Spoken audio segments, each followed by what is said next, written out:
समस्त कक्षा 8 के छात्र छात्राओं को सूचित किया जाता है कि आज मैंने आप लोगों को गणित विषय का पहला पाठ संख्याओं का वर्ग लेकर आया हूं और मैं आशा करता हूं कि आप लोग बहुत बढ़िया से अध्ययन करेंगे। तो चलिए मैं आप लोगों को बताता हूं संख्याओं का वर्ग कि संख्याओं का वर्ग क्या होता है। तो किसी भी संख्या का वर्ग निकालने के लिए दी गई संख्या में उसी संख्या से 2 बार गुणा कराते हैं। जैसे यहाँ पर मैं आप लोगों को संख्याओं को लिख दे रहा हूँ 1 2 3 4 5 6 7 8 9 10। 1 से लेकर 10 तक की संख्या का हमें वर्ग बताना है। तो 1 का वर्ग का अर्थ होता है संख्या पर 2 घात। ठीक है, तो इस संख्या में 2 से हम गुणा करा देंगे, यानी 2 बार गुणा कराएंगे। तो 1 गुणे 1, 1 में 1 से गुणा कराएंगे 1 होगा। इसके बाद 2 का वर्ग बताना है, तो 2 में 2 से 2 बार गुणा कराएंगे तो 2 दूनी के 4 होगा। 3 का वर्ग बताएंगे तो 3 में 3 से 2 बार गुणा करा देंगे, तितरी के 9 हो जाएगा।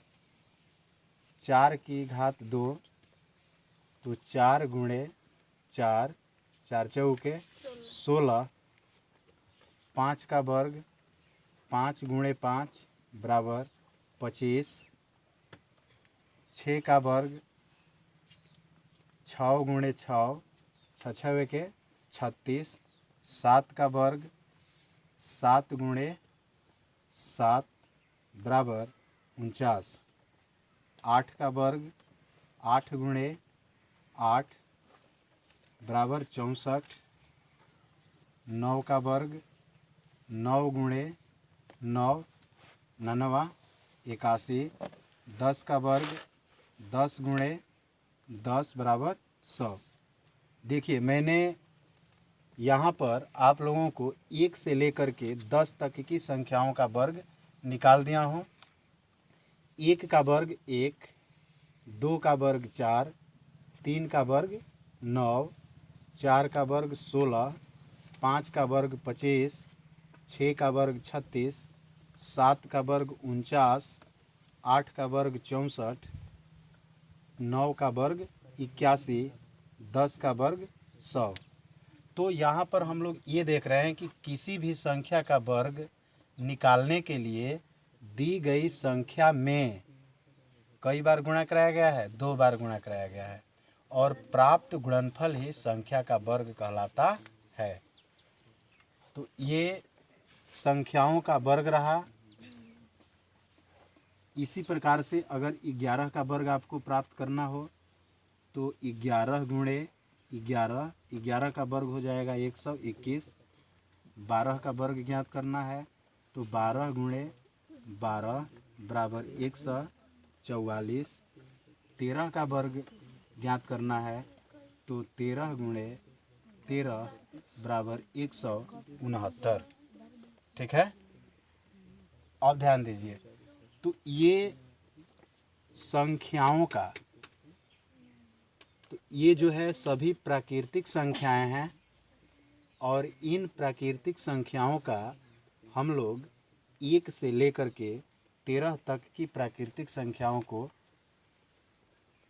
वर्ग रूप में निकाले हुए हैं, यानी वर्ग निकाले हैं। अब देखिए परिमेय संख्या का वर्ग, परिमेय संख्या, परिमेय संख्या का वर्ग। तो यहाँ पर जो परिमेय संख्या ले लेते हैं, जैसे -2/3, -2/3 का वर्ग हमें वर्ग किसका ज्ञात करना है? -2/3 का। तो -2/3 पर कई घात? 2 घात। तो -2/3 गुणे -2/3, माइनस और माइनस का गुणा कराएंगे प्लस होगा, 2 में 2 से गुणा करेंगे 4 होगा, 3 में 3 से गुणा करेंगे 9 होगा। तो -2/3 का वर्ग कितना हुआ? 4/9। जैसे 6/-7, 6/-7 का वर्ग, तो ये हो जाएगा 6/-7 की घात 2। तो 2 बार यहाँ पे गुणा कराएंगे, तो 6/-7 गुणे 6/-7, 6 के 36, माइनस माइनस प्लस 7 49, तो 36/49। ठीक है। तो ये परिमेय संख्या का वर्ग रहा, और ये जो है संख्या का वर्ग रहा। अब मैं आप लोगों को, जैसे कोई पूर्णांक दे दिया गया हो, पूर्णांक 3 प्रकार के होते हैं। पूर्णांक के प्रकार, पूर्णांक के प्रकार, धन पूर्णांक, ठीक है। तो ये धन पूर्णांक का यहाँ पे मैं वर्ग निकाल कर बताया हूँ, कुछ धन पूर्णांकों। इसके बाद ऋण पूर्णांक होता है। तो ऋण पूर्णांक का यहाँ पर मैं बता दे रहा हूँ। जैसे -4, -4 का वर्ग निकालना है, तो -4 गुणे -4, माइनस माइनस प्लस 4 चौके 16, तो -4 का वर्ग क्या हुआ? 16 + 16। ठीक है। और आप ये भी देख रहे हैं कि सम संख्या का वर्ग सम होता है और विषम संख्या का वर्ग विषम होता है। जैसे देखिए, इसमें सम संख्या क्या है? 2। 2 सम संख्या है ना, तो 2 का वर्ग क्या प्राप्त हुआ है? 4। तो सम संख्या का वर्ग सम संख्या। जैसे यहाँ पे 12 ले रहे हैं, 12 सम संख्या है ना। तो 12 का वर्ग है 144, तो 144 सम संख्या है। तो इससे हमें यह निष्कर्ष निकलता है कि सम संख्या का वर्ग सम संख्या होता है और विषम संख्या का वर्ग विषम संख्या होता है। तो मैं फिर से आप लोगों को एक बार बता दे रहा हूँ कि किसी भी संख्या का वर्ग ज्ञात करने के लिए दी गई संख्या में उसी संख्या से 2 बार गुणा कराते हैं। कई बार गुणा कराते हैं? 2 बार गुणा कराते हैं। ठीक है। भले वो परिमेय संख्या का वर्ग निकालना हो या पूर्णांक का निकालना हो,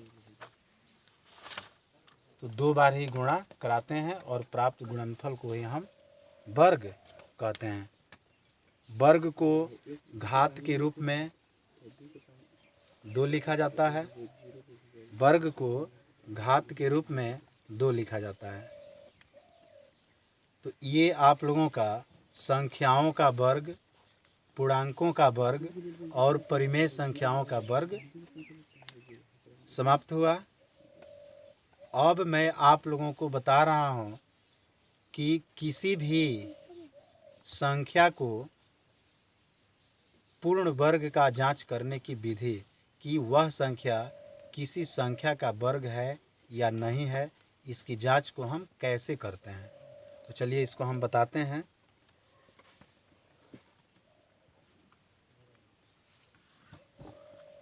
तो अब हम लोग पढ़ेंगे पूर्ण वर्ग संख्या, कि कोई भी संख्या को बताने के लिए कि यह संख्या किसी संख्या का वर्ग है या नहीं, इसकी जांच हम कैसे करते हैं। तो सबसे पहले हम अभाज्य गुणनखंड ज्ञात करते हैं। दी गई संख्या का सबसे पहले हम अभाज्य गुणनखंड ज्ञात करते हैं और अभाज्य गुणनखंडों में दो दो संख्याओं का जोड़ा बनाते हैं, पेयर बनाते हैं, युग्म बनाते हैं। जैसे देखिए, प्रश्न यहाँ पे आपको पूछा जा सकता है कि 2700 ज्ञात कीजिए कि 2700 पूर्ण वर्ग संख्या है। पूर्ण वर्ग संख्या है, तो इसको हमें बताना है कि 2700 पूर्ण वर्ग है या नहीं है। तो सबसे पहले 2700 का अभाज्य गुणनखंड ज्ञात करेंगे। 2 से विभाजित करेंगे, 2 एकम 2, 2 तिहाई 6, 2 पाँचे 10, 0 की 0। 2 से 2 छके 12 और 2 साते 14, 2 पाँचे 10। अब 3 से 3 दूनी 6, 3 दूनी 6, 3 पाँचे 15। 3 से 3 साते 21, 3 पाँचे 15। 3 दूनी 6, 3 पाँचे 15, 5 पाँचे 25, 5 एकम 5।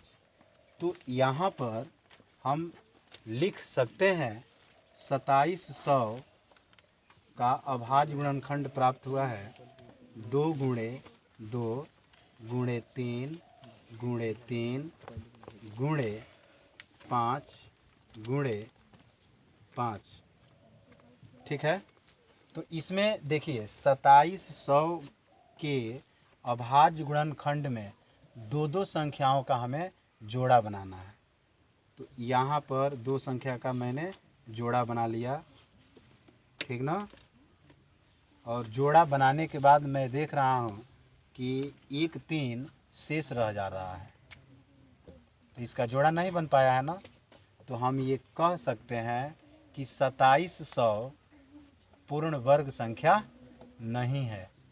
2700 पूर्ण वर्ग संख्या नहीं है। 2700 पूर्ण वर्ग संख्या नहीं है। एक और उदाहरण आप लोग ले लीजिए, जैसे 6400। 6400 को बताना है पूर्ण वर्ग संख्या है या नहीं है। 6400 को बताना है कि पूर्ण वर्ग संख्या है या नहीं है। तो मैंने बताया कि क्या करेंगे। 6400 को पूर्ण वर्ग संख्या का जांच करने के लिए सबसे पहले हम अभाज्य गुणनखंड ज्ञात करेंगे। तो इसे 2 से विभाजित करेंगे, 2 तिहाई 6, 2 दूनी के 4, 2 जीरो। फिर 2 से 2 एकम 2, 2 छके 12, 2 जीरो, 2 आठे 16। ये 2 जीरो भागफल में लिख लेंगे। और 2 चौके 8, डबल जीरो, 2 दूनी के 4, डबल जीरो। फिर 2 से 2 एकम 2, डबल जीरो। फिर 2 से 2 पाँचे 10, जीरो, 2 दूनी के 4, 2 पाँचे 10, 5 पाँचे 25, 5 एकम 5। देखिए, मैंने बताया कि पूर्ण वर्ग का जांच करने के लिए दो दो संख्या का हम जोड़ा बनाते हैं। तो दो दो संख्या ले रहे हैं यहाँ पर, ठीक है। जोड़ा बनने में कोई अंक अगर नहीं बचता है, पूरा जोड़ा लग जाता है, तो हम ये कह सकते हैं कि पूर्ण वर्ग संख्या है। जैसे देखिए 64 समय पूरा जोड़ा बन गया है, 2 का यहाँ बना है, फिर यहाँ बना है, यहाँ बना हुआ है, यहाँ बना हुआ है, यहाँ बना हुआ है, दो दो संख्याओं का इसमें जोड़ा लग गया है। तो 6400 पूर्ण वर्ग संख्या है। तो पूर्ण वर्ग संख्या का जांच हम इसी प्रकार से करते हैं। ये प्रश्नावली आप लोगों का 1A समाप्त हुआ। आप लोग अपने घरों पर बैठ कर के इसके आधार पर उस प्रश्नावली को हल कर सकते हैं। इसी के साथ आज का क्लास समाप्त हुआ और आप लोग लाइक करना ना भूलिएगा। धन्यवाद।